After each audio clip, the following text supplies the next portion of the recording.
उनसे नहीं डरो जो शरीर को मार डालते हैं, किंतु आत्मा को नहीं मार सकते, बल्कि उससे डरो जो शरीर और आत्मा दोनों का नरक में सर्वनाश कर सकता है।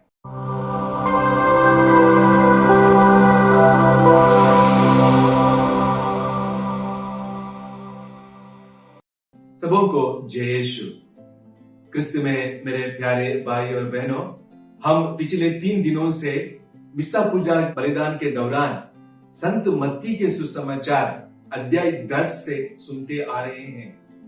प्रभु यीशु अपने 12 प्रेरितों को चुनते हैं और मिशन कार्य के लिए वो भेजते हैं। और मिशन कार्य को भेजने के पहले उनको अच्छी तरह से तैयार करते हैं, उनको कुछ निर्देश भी देते हैं और उनके कुछ निर्देश के अंश आज के सुसमाचार में हमें पढ़ने को मिलते हैं।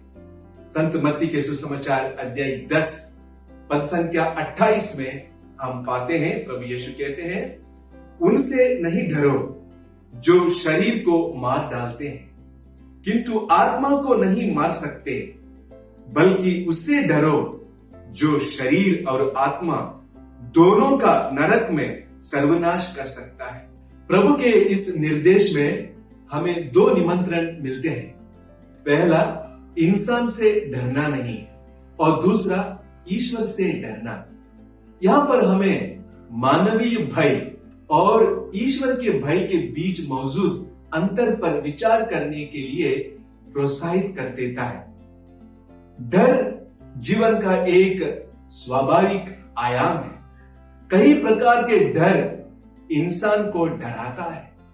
मृत्यु का डर, बीमारी का डर, किसी का खोने का डर इत्यादि। मानवीय भय की व्यापक और विविध वास्तविकता के सामने ईश्वर का वचन हमें स्पष्ट रूप से बताता है, जो लोग ईश्वर से डरते हैं वे डरते नहीं हैं। स्तुति ग्रंथ अध्याय 9 पद संख्या 10 हम पढ़ते हैं, प्रज्ञा का मूल स्रोत प्रभु पर श्रद्धा है। अंग्रेजी में the fear of the Lord is the beginning of wisdom. ईश्वर के भय से रहित होना स्वयं को उनके स्थान पर रखने के समान है। जो लोग ईश्वर से डरते हैं वे अपने भीतर उस सुरक्षा को महसूस करते हैं जो एक शिशु अपनी मां की गोद में सुरक्षा का महसूस करता है। स्तोत्र ग्रंथ अध्याय 130 पद संख्या 2, जो लोग ईश्वर से प्यार करते हैं वे डरते नहीं हैं। संत योहन के पहले पत्र अध्याय 4 पद संख्या 18 में हम पढ़ते हैं, प्रेम में भय नहीं होता, पूर्ण प्रेम भय को दूर कर देता है, क्योंकि भय में दंड की आशंका रहती है, और जो डरता है उसका प्रेम पूर्णता तक नहीं पहुंचता है। इसीलिए विश्वासी किसी भी चीजों के लिए नहीं डरते हैं, क्योंकि वे जानते हैं कि वे ईश्वर के हाथों में हैं। जितना अधिक हम ईश्वर से इस घनिष्ठता से बढ़ते हैं, उतनी ही आसानी से हम किसी भी प्रकार के भय पर विजय प्राप्त कर लेते हैं।